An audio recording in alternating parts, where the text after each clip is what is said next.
우리에게 주신 하나님의 말씀은 구약성경 레위기 23장 1절에서 3절의 말씀과 39절에서 44절까지의 말씀입니다. 여호와께서 모세에게 말씀하여 이르시되 이스라엘 자손에게 말하여 이르라. 이것이 나의 절기들이니 너희가 성회로 공포할 여호와의 절기들이니라. 엿새 동안은 일할 것이요 일곱째 날은 쉬려 안식일이니 성회의 날이라. 너희는 아무 일도 하지 말라. 이는 너희가 거주하는 각처에서 지킬 여호와의 안식일이니라. 너희가 토지 소상 거두기를 마치거든 일곱째 달 15째 날부터 이래 동안 여호와의 절기를 지키되 첫날에도 안식하고 여덟째 날에도 안식할 것이요 첫날에는 너희가 아름다운 나무실과와 종려나무까지와 무성한 나무까지와 시내버들을 취하여 너희의 하나님 여호와 앞에서 이래 동안 즐거워할 것이라. 너희는 매년 이래 동안 여호와께 이 절기를 지킬지니 너희 대대의 영원한 규례라. 너희는 일곱째 달에 이를 지킬지니라. 너희는 이래 동안 초막에 거주하되 이스라엘에서 난 자는 다 초막에 거주할지니 이는 내가 이스라엘 자손을 애굽 땅에서 인도하여 내던 때에 초막에 거주하게 한 줄을 너희 대대로 알게 함이니라. 나는 너희의 하나님 여호와이니라. 모세는 이와 같이 여호와의 절기를 이스라엘 자손에게 공포하였더라. 아멘. 오늘은 시 한 편 읽어드리면서 말씀 전하기를 원합니다. 점심을 먹고 뒷동산 산책길을 둘러 내려오다 양지 바른 언덕배기에 나실나실 늘어져 있는 물 오른 개나리, 빼꼼히 열린 실눈 틈으로 노란 속살을 보았다. 길석 텃밭에서 스멀스멀 올라오는 흙내음, 동면에서 깨어나 하품하며 뿜어내는 풋내음이 절로 깊은 숨을 들이마시게 한다. 아직 꽃샘추위에 두터운 갈색옷 여미고 대지도 딱지처럼 굳어있지만 촉촉하게 비가 내리고 양지 한번 활짝 나면 세상이 변하겠지? 육감은 벌써 저 멀리 화사한 봄을 마중 나간다. 친구 목사님이 시를 쓰셔서 매주 목요일, 금요일쯤이면 이렇게 보내주십니다. 아마 설교를 어느 정도 마무리해놓고 여유 있는 김에 세상을 돌아보다가 이날 아침 또는 저녁, 점심을 먹고니까 오후쯤 조금은 풀려진 그런 상태에서 세상을 새롭게 보는 그런 모습들을 그렇게 표현한 것 같습니다. 뭔가 새로운 충만함에 누구나 다 시인이 되는 계절인가 봅니다. 그러고 보니 이번 주 목요일 21일은 24절기로 벌써 춘분입니다. 그야말로 봄 맞을 채비를 해야 할 때입니다. 뭔가 기지개도 켜면서 이제는 일어나서 본격적인 농사를, 농부에게만 해당되는 것 같아 보이지만 오늘 우리도 마찬가지로 올 한 해 농사를 시작하는, 인생의 농사를 준비해야 하는 그런 마음의 여유 또는 풍성함, 이런 것들이 있지 않나요? 우리가 비록 도시에서 살아가고는 있지만 어쩌면 습관처럼 24절기를 의식하든 의식하지 않든 그렇게 살아가기도 하고요. 그런데 절기라고 하는 말을 보다가 제가 잘못 알았던 것이 있더라고요. 절기가 마디절과 기운 혹은 숨기자가 합해져서, 그러니까 저는 기약할 기자로 알았는데 그게 아니라 마디절과 기운 혹은 숨기자가 결합된 단어. 그러니까 우리 옛 어른들은 유장하게 흐르는 자연의 순환과 숨결을 나름대로 구획 지어놓고 그리고는 그 철에 따라서 살아가고 계셨더라는 거예요. 근데 오늘 우리는 철없는 세대를 살아가죠. 한겨울에도 딸기를 먹을 수 있고, 그래서 요새 아이들에게 수박이 어느 계절에 나오느냐 그러면 그 답을 모른대요. 철없는 세대를 살아가고 있다는 거예요. 그러니까 바로 그런 숨결을 거스르지 않으니 삶이 여유롭고 그만큼 풍성하지 않았나 싶습니다. 그러다가 문득 그런 질문을 하게 됐습니다. 우리 믿음의 모습은요? 자, 저와 여러분, 만물이 푸르러지고 뭔가 생동하고 있는 이런 때에 오늘 우리 믿음의 모습은요? 종교라고 하는 말이 릴리전, 어원이 라틴어 렐리가레라고 하는 단어에서 왔다고 그러는데 그 단어는 리라고 하는 다시라고 하는 말과 리가레 연결시키다 그런 뜻을 가지고 있다는 거예요. 그러니까 결국 종교를 가졌다라고 하는 이것은 오늘 우리의 근원이 되신 그분과 다시 연결시키는 그런 과정이라 그렇게 얘기할 수 있겠죠.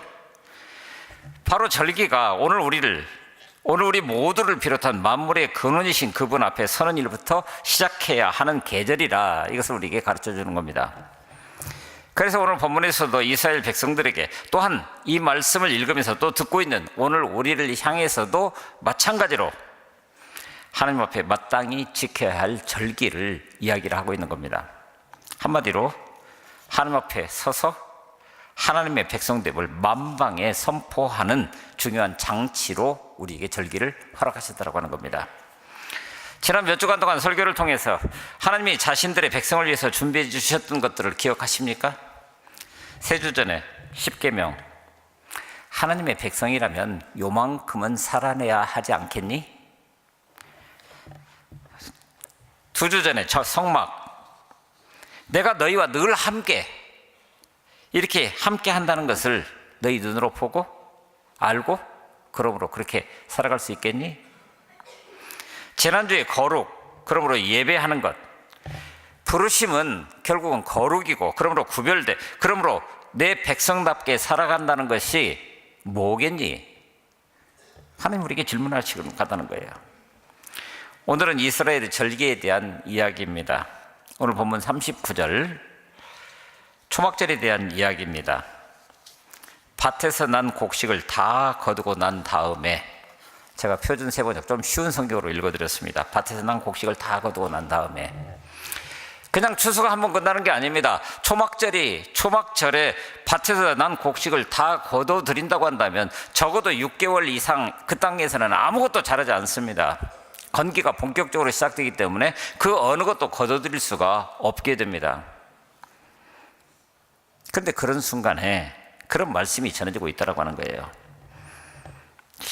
그런데 비록 우리가 농사를 짓는 사람은 아니지만 이렇게 논과 밭에서 또는 과수원에서 또는 내가 무엇인가를 해서 한 해를 마무리 지으면서 그 열매를 다 거두고 난 후에 오늘 우리는 대체로 무슨 일을 할까요? 먼저 셈해 보지 않을까요? 아, 올해 풍년이구나. 한편에서는 흉년이구나.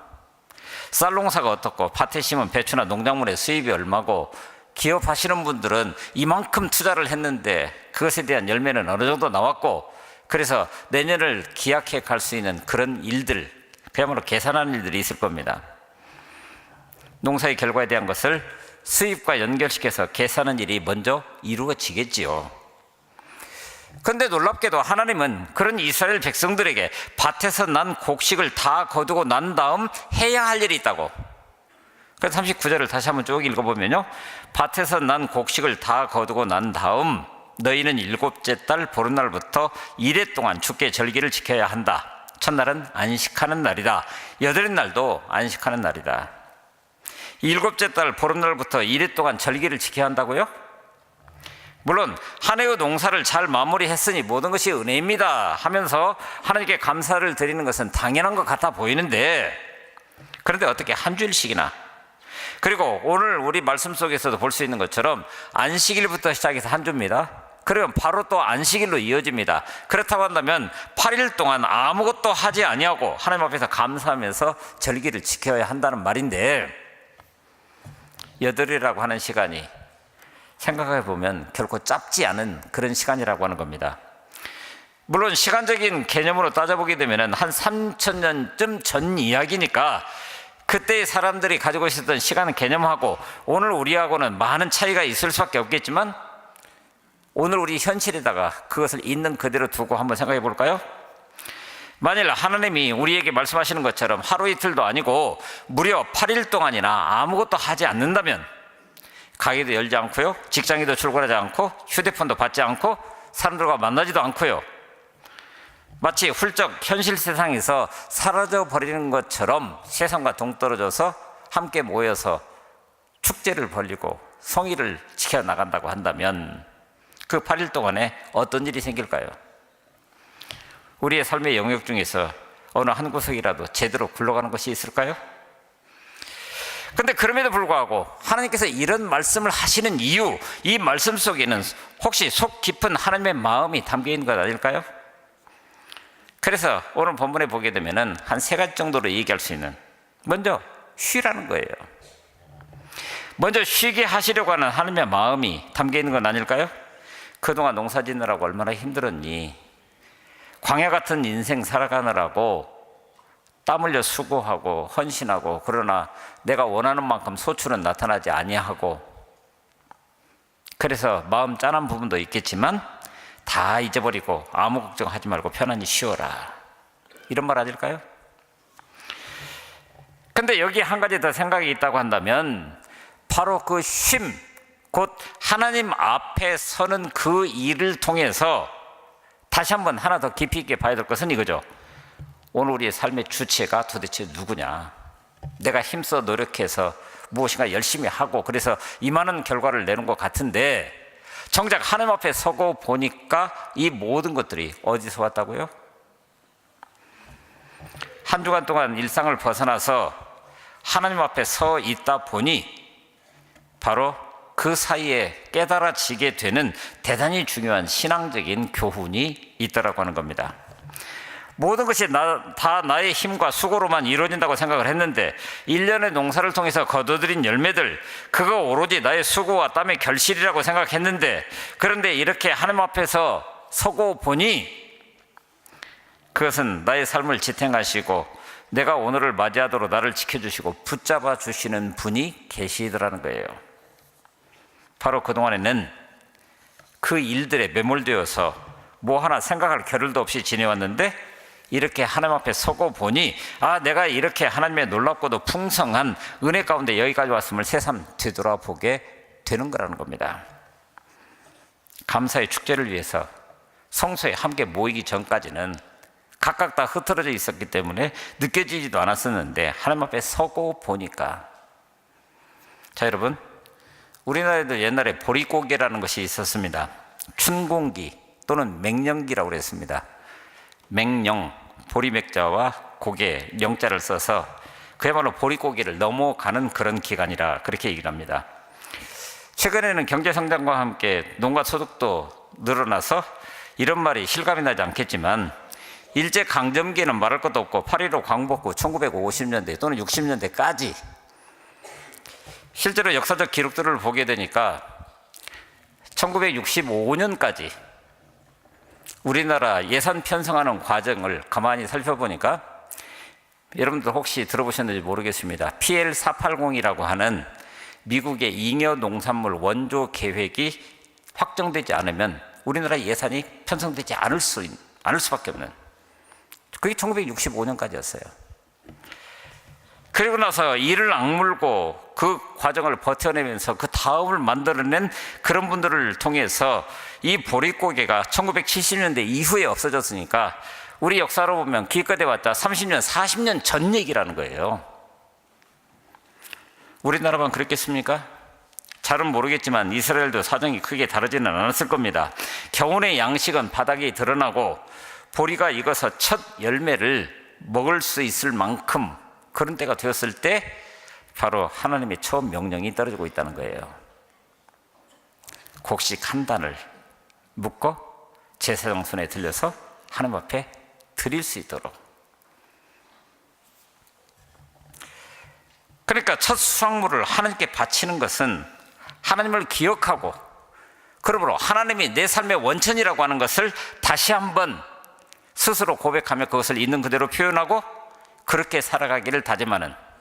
그런데 1년을 지나다가 보면은 그 생각들 어느 결에 다 사라져 버린지도 모르겠습니다.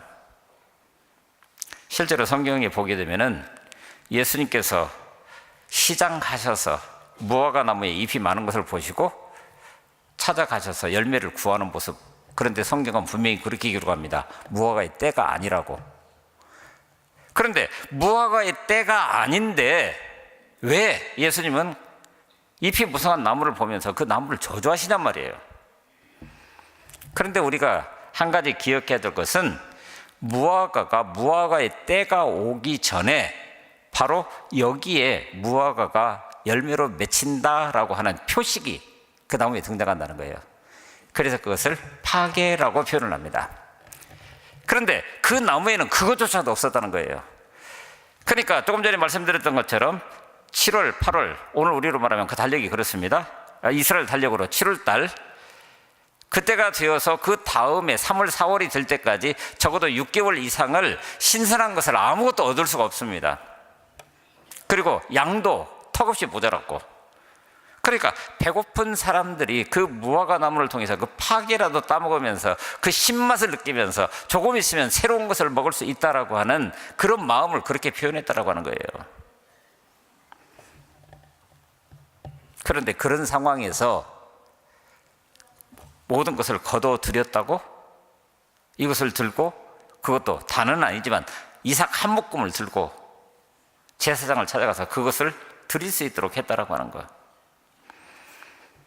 이스라엘 백성들이 바로 이런 절기가 되면 성전에 올라가면서 부르는 노래들이 있습니다. 시편, 120편 이쪽 저쪽에 보면 있죠. 근데 121편에서 이렇게 얘기를 합니다. 내가 산을 향하여 눈을 들리니 나의 도움이 어디서 온다고요? 산을 향해서 눈을 들었습니다. 앞을 가로막고 있습니다. 저 산을 넘어야 새로운 소망과 뭔가가 있을 것 같은데 그 산을 넘을 수 있는 방법이 없습니다. 그러니 나를 도울 수 있는 분이 없다는 거예요. 그런데 산을 향하여 눈을 들었는데 내 도움이 어디서 온다고요? 스스로 묻고 대답하는 형식으로 되어 있는데 바로 내 도움이 천지를 지으신 여호와에게서로다라고 이야기하는 그 부분, 바로 성전을 향해서 올라가며 성전에 다가가면 다가갈수록 그게 더욱더 분명해지는 그 고백을 그렇게 얘기하고 있는 겁니다. 그러니 지나간 나날들을 되돌아보면서 내 힘으로 된 것이 아니었구나. 우리 인생에는 너무나도 많은 산이 앞을 가로막고 있어서 내 힘으로 할 수 있는 것이 아무것도 없었는데, 내가 발을 잘못 딛지 않도록 붙들어 주시는 분, 직면했던 위기 가운데서도 나의 오른편에서 그늘이 되어주셨던 분이 거기 계심으로, 근데 어디를 올라갈 때요? 성전으로 올라가면서 성전에 가까이 다가가면 다가갈수록 그게 분명해지더라는 거예요. 그러므로 이런 절기들을 미리 말씀하시면서 오늘 우리 스스로를 돌아보라는 거죠. 그래서도 이스라엘의 절기에 관한 레위기 23장을 읽어가다 보면서 깨닫게 되는 것이 그겁니다. 아까 절기라고 하는 말이 마디 절자와 기운 혹은 숨 기자를 썼던 것처럼 모든 절기들이 그 무엇이든지 한 단계를 마무리 짓고 다음 단계로 나아가기 위한 한 절차로 그 절기를 허락해 주셨다고 하는 거예요. 그래서 먼저 안식일을 얘기를 합니다. 4절부터 하나님이 그러셨던 것처럼 6일 동안 열심히 일하고 제7일에 쉼을 누린다라고 하는 것은 그냥 쉼 그 자체로서 한 주가 마무리된다 이런 말이 아니라 그 다음 6일을 향해서 내딛는 첫 걸음이 바로 쉼이라고 하는 거예요. 하나님 앞에 서는 거라는 거예요.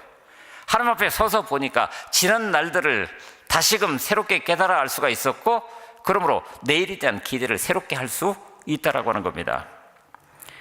또한 팔레스타인 인근에 살고 있었던 유대인들은 1년에 3차례 6월절, 77절 그리고 초막절에 예루살렘으로 순례를 떠나야 했습니다. 모든 남자들은. 그리고 오늘 본문은 그 세 가지 절기를 어떻게 지낼 것이냐, 아까 39절 이하에는 마지막 초막절에 대한 이야기, 그 앞에 이제 6월절과 77절에 대해서 이야기를 하고 있습니다. 근데 놀랍게도 오늘 본문에 나타난 그대로 보면은 무엇인가를 거둬들일 때 여호와 앞에 성일로 이렇게 말씀하고 있습니다. 그러니까 그 절기들이 가나안에 정착하고 나서 그들이 지었던 농사와 깊이 관련이 돼 있었는데, 놀랍게도 그 농사로 인해서 단순히 이것들을 하나님께서 주셨습니다라고 하는 고백으로 끝나는 것이 아니라 바로 자신들의 역사적 경험과 결부시키면서 니산월, 이스라엘의 첫 달입니다. 우리의 경우에는 지금 3, 4월인데 그때 6월절을 지키면서 그때는 보리와 아마 수확을 기념하는 절기였는데, 이스라엘 백성들은 바로 거기에서 우리 민족의 처음을 기억해냈다는 거예요. 출애굽 사건을 기억하면서 그때 이 민족을 하나님의 백성으로 세우시기 위해서 6월 애굽을 싹 그 첫 것을 모두 가져가는 그런 상황 속에서도 우리를 구원하셨다라고 하는, 그러니까 첫 번 곡식을 거둬들이면서 우리에게 생명을 연장시켜 주신다라고 하는 그 고백 가운데 바로 이 민족이 어떻게 시작되어서 여기까지 왔는지를 보는 거죠. 이른 무화과와 포도 수확을 기념하는 절기인 칠칠절, 6월절로부터 50일입니다. 출애굽해가지고 50일쯤 되었을 때에 바로 시내산에 도착을 했고, 거기에서 놀랍게도 하나님의 음성을 들었다라고 하는 거예요. 계명을 받았다라고 하는 거예요. 그러니까 6월절을 통해서 바로 오늘 우리 민족이 이렇게 시작되었는데 이 민족이 어떻게 살아내야 될 것인가 라고 하는 것을 바로 두 번째 무엇인가를 거둬들이면서 기억하고 하나님이 그 생명을 이어가신다라고 하는 것을 보게 했다라고 하는 겁니다. 대추의 야자와 여름 무화과 등 마지막 열매를 거둬들이고 그때 초막절을 지킵니다. 그런데 거기에는 이스라엘의 광야 생활을 바탕으로 하고 있습니다. 왜요? 말씀드린 대로 마지막 거둬들이는 겁니다. 그러므로 내년 3월, 4월, 니산월이 들 때까지는 아무것도 거둬들일 수 없는 그야말로 광야와 같은 인생이 펼쳐져 가는데, 그러나 그 인생 가운데서도 하나님만이 하실 수 있는 방법으로 만나를 주셨고 메추라기를 공급해 주셨고 바위를 쳐서라도 물을 내서 그들이 전혀 불편함이 없도록 그렇게 살아갈 수 있도록 해주셨다고 하는 거예요. 그러므로 그 절기마다 이런 것을 깨달아 알았던 이 사람들은 무엇을 어떻게 했을까요? 39절 다시 봅니다. 너희가 토지 소산 거두기를 마치거든 일곱째 달 15날부터 이래 동안 여호와의 절기를 지키되 첫날에도 안식하고 여덟째 날에도 안식할 것이요. 무엇입니까? 그 무엇이든 한 단계를 마무리 지으면서 우리가 오늘 하나님 앞에 선다라고 하는 것, 지난 날들에 대하여 하나님께서 함께 하셔서 여기까지 이끄셨음을 기억하고 먼저 감사하라는 거예요. 이처럼 살아온 지난 날들에 대해서, 그리고 앞으로 맞이할 날들에 대해서 하나님 앞에 서서 그 감사를 기억하고 되새기는 사람들, 이것이 바로 지난주에 우리가 보았던 것처럼 거룩, 곧 구별된 사람들, 그러므로 하나님을 예배하는 사람들 아니겠습니까? 그런데 구체적으로 이런 사람들에게 어떻게 하라고요? 출애굽기 22장 29절, 민수기 18장, 신명기 18장 자세히 읽어보게 되면 반복해서 나오는 말씀이 있습니다. 처음 것은 다 내 것이다. 그러면 그 주인에게 돌려드려야 되죠. 근데 그 처음 것이라고 하는 것은 항상 모든 것을 대표하는 것입니다. 그래서 오늘 우리가 읽지는 않았지만 중간 부분에 보면 14절에 가서 무엇이든지, 그러니까 너희 하나님께 예물을 가져오는 그 날까지 떡이든지 복은 곡식이든지 생이삭이든지 먹지 말라고. 언제까지요? 첫 이삭 한 단을 하나님 앞에 드리기 전까지 먹지 말라고. 왜요? 첫 것은 하나님 것이니까. 그러므로 그 첫 열매를 드린다라고 하는 것은 비록 내 손에 쥐어져 있어 내가 내 마음대로 할 수 있는 것 같아 보여도 하나님 앞에 첫 것이 드려지지 않는다고 한다면 그건 내 것이 아니라고 하는 것을 고백하는 거죠. 나의 모든 것이 하나님의 것이라는 고백입니다. 이는 만물이 주에게서 나오고 주로 말미암고 주에게로 돌아감이라. 그러므로 영광이 그에게 세세 있으리로다. 아멘. 바로 그 고백을 담는 거예요. 오늘 우리는 자본주의 세계를 살아갑니다. 사유재산이 그 근간을 이루고 있는, 그리고 사유재산이야 내 마음대로 내가 사고팔고 할 수 있는 것, 뭐 이런 상식들이 우리 다 간직하고 있는 생각들입니다. 헌법이 보장해주고 국가가 지켜주는 사회체제를 말합니다. 그런데 문제는 그렇게 정해진 제도와 시스템 내에서 하는 거 좋은데 자기 것만 불리려고 하는 탐욕과 이기심이 오늘 우리 현실을 보게 되면은 지금 매스컴에서 돌아다니고 있는 모든 일들이 전부 다 그거 아니에요? 그래서 서로 뇌물을 주고받고, 그래서 돌봐주고, 그만은 더 이익을 낼 수 있도록 만들어주고. 그래서 우리가 다시 한번 봐야 되는 것이 교만과 이기심의 욕망을 버리고 내 것만이 아니라, 이게 내 것이면 내 것만이 아니라 나한테 주신 거니까 이건 하나님의 것입니다라고 하는 고백이 먼저 있을 때 이 세상을 새롭게 할 수 있는 길들이 열려진다라고 하는 거예요. 지난주에 읽었던 글 중에 이케메소라고 하는 일본에 있는 한 서비스업에 대한 이야기를 읽게 됐습니다. 이케메소라고 하는 이 뜻은 잘생긴 남자를 뜻하는 이케맨과 훌쩍훌쩍 우는 모양을 의미하는 메소라고 하는 그런 단어를 합친 말이라고 그럽니다. 그런데 재미있는 것은 여성에게만 서비스를 공급하는 업종이에요. 스트레스가 많은 직장 여성을 겨냥해서 잘생긴 남자가 회사로 찾아가서 슬픈 동영상을 함께 보고 흐르는 눈물을 닦아주거나 영화를 보고 감동해서 눈물을 흘리는 여성의 뺨을 손수건으로 부드럽게 닦아주면서 위로하는 게 이 남성의 역할이라는 겁니다. 근데 이 이케메소라고 하는 이 서비스업이 만만치 않은 것이 1회 요금이 우리 돈으로 약 8만 원 이상, 쉽지는 않은데 성업중이라는 거예요. 그러다 보니까 이것이 발전해서 그 홈페이지에 보면은 남동생 스타일, 터프가이 스타일, 꽃미남, 볼수록 매력있는 남성, 그래서 여성이 주도적으로 그 남자를 고를 수 있도록 그렇게 만들어놨고, 그러다가 보니까 더 발전해서 눈물이 나오는 영화를 보거나 심지어는 성경 말씀을 듣고 의식적으로 눈물을 흘리는 루이카츠라고 하는 이벤트 업도 생겨났다라고 하는 거예요. 오늘 우리 어떻습니까? 세상에는 흘려야 될 눈물이 참 많이 있습니다. 겉으로 우리 모두 다 지금 웃고 있지만 웃는 게 아닙니다. 근데 성경에 보게 되면은 정말 흐르는 눈물들을 많이 볼 수가 있습니다. 예를 들면 다윗, 나단이 찾아왔을 때에 하나님 앞에 범죄했음을 알고 그가 들어가서 침상이 젖을 정도로 울었다. 에레미야는 아예 눈물의 선지자라고 얘기를 합니다.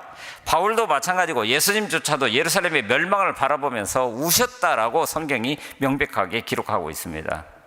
근데 그러놓고 보니까 이 눈물에는 두 종류가 있습니다.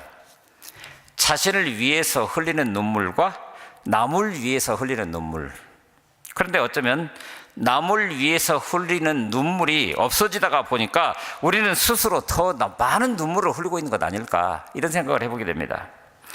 누군가를 위해서 울기 시작하면 자신은 실제로 울지 않아도 될 만큼 어쩌면 그게 스스로 힐링이 되어 있는 그런 상태 아닐까요? 누군가를 위해서 기도해 준다, 울어줄 수 있다고 한다면.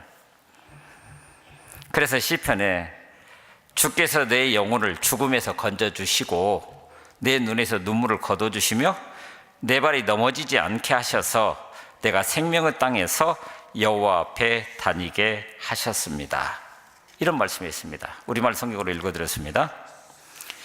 결국 모든 눈물은 하나님만이 해결하실 수 있는 건데, 그 하나님을 모르는 세계 속에 그 하나님을 대신해서 내가 누군가의 눈물을 닦아주고 손수건을 내밀어 줄 수 있다고 한다면 거기에 어떤 일들이 일어날까요? 그래서 우리는 오늘 본문을 통해서 한 가지 더 잊지 말아야 할 것이 있습니다. 본문에서 말하는 하나님께 드려지는 첫 이삭 한 단, 그게 무엇이고, 아니 그게 누구냐라고 하는 거예요. 왜요? 오늘 본문 22절 중간 부분 읽기는 않았습니다만은 거기에 보시면 이런 말씀이 나옵니다. 너희 땅에 곡물을 벨 때 팥 모퉁이까지 다 베지 말며 떨어진 것을 줍지 말고 그것을 가난한 자와 거류민을 위하여 남겨두라. 나는 너희의 하나님 여호와니라. 무엇입니까? 분명히 14절에서는 하나님 앞에 그 곡식 묶음 한 단을 바치기 전에는 어느 것도 먹지 말라고 그랬는데, 그런데 그 곡식을 거둬들이는 단계에서 이미 일부분을 남겨놓아서 그걸 누리지 못하는 사람들을 위해서 그 몫을 할애라고 내놓는 순간, 사실 그게 먼저 드려진 첫 열매가 아닐까요? 하나님의 뜻을 깨달아 알고 그 뜻대로 실행해 가는 그 마음, 그게 첫 열매 아닐까요? 그래서 오늘 본문에 나타난 대로 첫 열매는 분명히 농작물이지만 바로 오늘 우리 시대에 오게 되면 그 첫 열매는 저와 여러분이라는 거예요. 그러면 이 첫 열매를 생각할 때 바로 나 자신 열매라는 것을 안다? 왜요? 바로 우리 주님이 하나님께 드려진 첫 열매가 되시지 않았습니까? 그래서 예수님을 성령의 처음 익은 열매라고 얘기를 했고, 고린도전서 15장 23절에 먼저는 첫 열매인 그리스도요, 다음에는 그리스도 강림하실 때에 그에게 붙은 자라고 명백하게 이 땅에 크리스찬들을 두고 말씀하고 계십니다. 예수님은 분명 죽음의 권세를 물리치시고 부활의 첫 열매가 되신 것처럼 예수 그리스도께 붙은 오늘 우리들은 장차 그리스도와 똑같이 부활의 열매, 그 첫 열매를 따라서 두 번째, 세 번째, 네 번째 열매. 그러므로 그날을 마음속에 새기면서 오늘 우리가 서 있는 그 자리가 첫 열매로 우리 스스로를 하나님께 드려지는 그런 현장이 되어야 됩니다. 그래서 이 한 해 동안에 우리 함께 기도하면서 첫 시간을 하나님 앞에 우리의 기도로, 우리의 찬양으로, 그리고 한 영혼, 새로운 예배자를 바로 내가 첫 열매가 됨으로 인해서 그 누군가에게 그 또한 첫 열매가 될 수 있도록 하나님 앞에 드려 하나님께서 받으실 만한 영혼이 될 수 있도록, 그러기 위해서 이 땅 가운데 오늘 우리가 행할 수 있는 착한 행실을 통해서 하나님께 영광 돌리는 삶을, 그래서 우리보다 못한 사람들을, 못한 교회들을, 그리고 이 나라 이 민족을 우리 마음에 품고 나아가는 한 해가 되자라고 하는 것, 그게 이거 아니에요? 하나님이 요구하시는 것은 한 가마를 요구하신 것 아닙니다. 고작 곡식 첫 이삭 한 단이었습니다. 믿음으로 그것을 하나님 앞에 드릴 수 있는 그런 사람, 그 마음을 있는 그대로 받으시고 그것을 통해서 하나님이 하실 일을 하신다라고 하는 겁니다. 그러면서 오늘 우리가 드려야 될 것은 첫 열매뿐만 아니라 우리의 첫 시간을 드릴 수 있어야 되고, 첫 열정을 드릴 수 있어야 되고, 그리고 우리가 우리 손에 쥐어질 그 첫 것들을 있는 그대로 하나님 앞에 돌려드림으로, 그렇게 되었을 때 이 모든 것이 하나님께서 우리 가운데 허락하신 것입니다. 그러므로 그 하나님의 마음에 합하게 나머지 것들을 쓸 수 있지 않겠습니까? 오늘 이 시간이 우리 가운데 놀라운 복, 놀라운 은혜, 놀라운 사랑을 베풀어 주신 그 은혜를 기억하면서 오늘 우리가 마땅히 하나님 앞에 서야 하는 그런 시간인 것을 기억하며 우리 결단을 새롭게 하시는 귀한 은혜가 함께 할 수 있기를 바랍니다.